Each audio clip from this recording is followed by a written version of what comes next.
น้องละสะออดอาหารอยู่ประเทศนี้เด้เอ่ย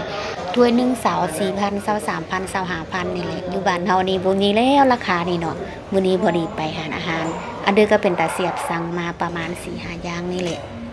สั่งมาเต็มโต๊ะนี่รวมเงินหลาวของเฮานี่ตกอยู่ประมาณ63,000นี่แหละถ้าว่าอยู่บ้านเฮาเนาะสั่งมาหลายปานนี้คือจะบ่ได้แล้ว63,000จะได้แต่1ถ้วยนี่แหละ63,000เพราะว่าผ่านมาเนาะตอนอยู่เวียงนั่นก็กิน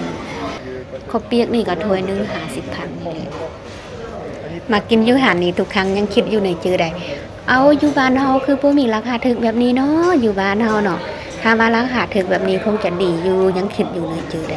ยอมรับว่าอยู่ประเทศนี้ค่าของชีพนี่ถูกหลาย เมื่อเห็นราคาถูกแบบนี้หอนหานก็สูบซื้อได้คนนั่งอยู่ตึกอาคารแล้วก็จะคิดว่าอีนี่มันหิวมาแต่กระดึง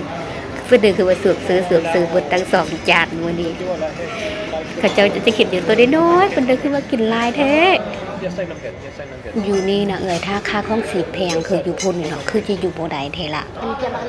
ดีว่าอยู่นี่เนาะเป็นห้องเป็น